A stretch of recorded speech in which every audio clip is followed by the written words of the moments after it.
Hi there.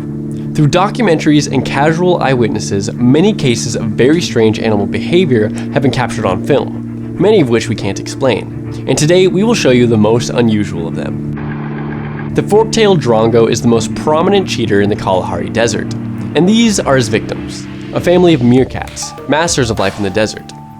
Having warmed up in the morning sun, meerkats start searching for breakfast. Now Drongo can use his tricks, but first he must gain the trust of his victims. He notices a hunting eagle and makes a warning sound. Hearing him, grateful meerkats hastily hide, fleeing into their burrows. When the eagle flew away and the danger was over, the meerkats again left their shelter and continued to hunt small animals. Now Drongo has gained their trust, and the bird begins to use it. She waits when one of the meerkats catches some prey, and at that moment, again, makes a warning sound. However, this time the alarm is false, but the meerkats believe and run away again, leaving their prey without protection. And Drongo takes this booty for himself. But now the meerkats, wiser, will no longer fall for such a trick. After several minutes, Drongo again tries to deceive them with the same trick, but nothing comes of it.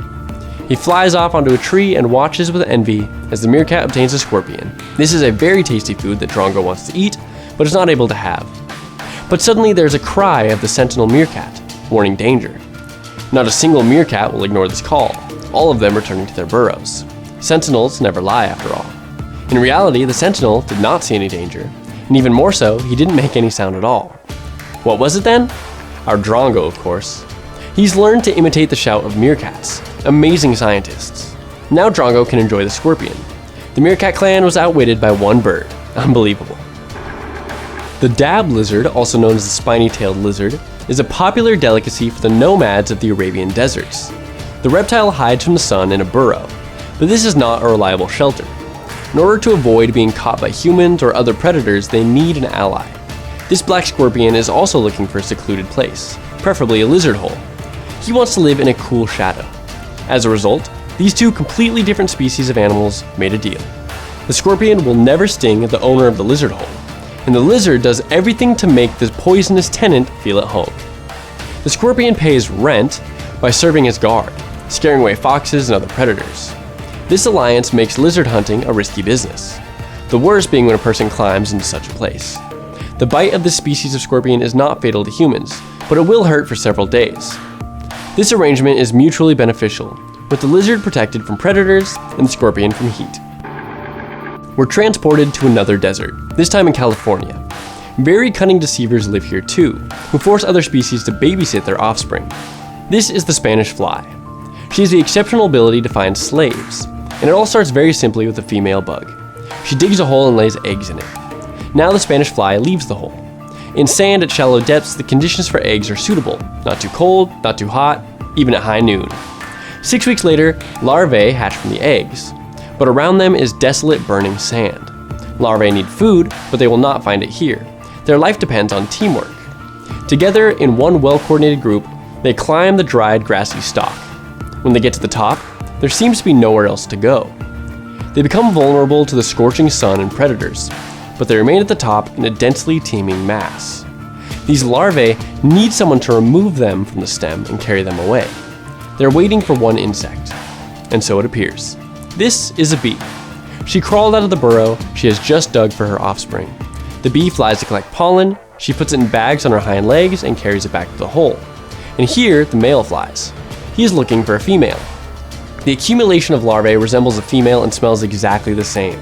Spanish fly larvae emit a smell, emitting a pheromone exactly the same as that of a female bee. He lands for mating, and in a few seconds is completely covered with larvae. At first, the male is apparently shocked, but now he takes off again, and luck smiles at him. He's found a real female. During mating, the passengers leave the host. Now the larvae have stuck to the female bee. After mating, the female returns to the burrow to lay eggs and drags larvae with her. Finally, the cunning Spanish fly larvae reach the place that they were striving for. It is safe here, there's a lot of food, there's a supply of pollen collected by the bee for its own offspring, and in fact, it is this very offspring of the bee that can also be eaten. The larvae jump off and start eating. At first, they only absorb pollen, and when its reserves are depleted, Spanish fly larvae will eat the bee larva. Just brilliant. Thanks to the ability to imitate foreign pheromones, these insects have secured an excellent start in life. Females of this species of mantis use a pheromone trick in the most insidious way. We all have long known that female mantis often eat males immediately after mating, and even sometimes during the process. However, there is one kind of mantis that has gone even farther in its arrogance. I present to you the female false garden mantis. What she does generally goes beyond any decency. This female is not going to mate. She just got hungry. And what is she doing? She begins to emit a male-attracting pheromone. The male comes, and instead of mating, the female simply eats him. Females of other species of mantis eat males only after or during mating, but this female eats them without any mating at all. That is, she uses her pheromones not for reproduction, but for nutrition. Incredible, brutal, ruthless. But this helps the hungry females gain strength and then really mate with another male praying mantis. Fast forward to a foggy forest in the Andes. Here live creatures who also know how to get food in an unusual way. You can see a pretty spectacular picture here, namely bears in the trees, and sometimes several bears at once at a height of 100 feet. They are called spectacled bears. They often take to the trees because of their diet. These creatures eat leaves and fruits, but in order to reach said fruit, they not only climb trees, but they also improvise while they're up there.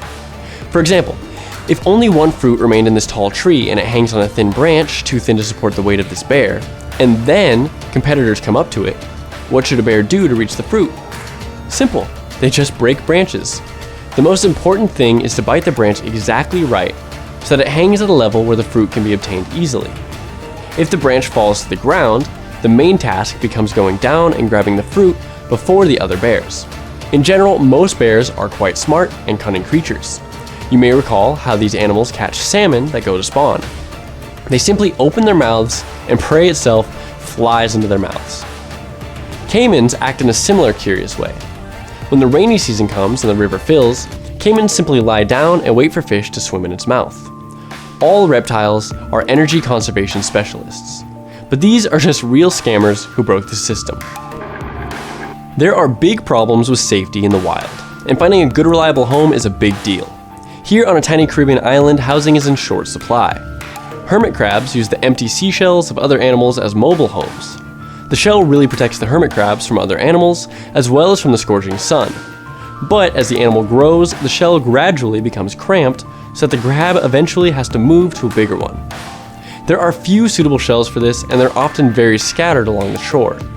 This one, for example, is too big, but instead of continuing its search, this baby takes a wait-and-see attitude. Other crabs begin to approach, who are also in search of a new home. Soon, a bunch of hermit crabs begin to congregate, and then they do what is truly phenomenal. They line up in an organized line, large at the beginning and small at the end. They build such a queue with only one goal: to exchange movable property. After a meticulous inspection of the shell, the large hermit crab is relocated. This immediately triggers a chain reaction. Each crab hastily moves to the shell in which the crab standing in line in front of it lived. Just unbelievable. It's so well organized that from the side it seems that they're quite conscious beings. An unusual sight indeed. And last but not least, this migration of pelicans takes place every year in North America. Young pelicans follow the adults, paving the way to a special beach on the Sea of Cortez, also known as the Gulf of California. They've arrived on time, and the tide has now reached its highest point, and the sea is showing its reward. The entire coastline is dotted with fish, California grunions. Adult pelicans know exactly when grunions are thrown onto land, and they pass this knowledge on to offspring flying with them. Grunions are washed ashore for one reason. No matter how strange it may be, they do it for reproduction. Females, moving their tail, burrow into the sand, laying eggs there. The males then fold around them, fertilizing them. They spawn where water predators cannot reach, above the tidal limit. With the next spring tide, their offsprings will be hatched and returned to the sea. It might seem like it would be a simple matter for pelicans to catch fish that are out of the water, but they do not have the necessary tools. Their beaks are too bulky to scoop up grunions from the sand. The prey is so close and at the same time, so far. But when the fish return to the water, pelicans are able to do what they do best: dive for prey. And that's all for today. What do you think about the behavior of these cunning animals? Be sure to write your opinion down in the comments below, and don't forget to click like if you like this video.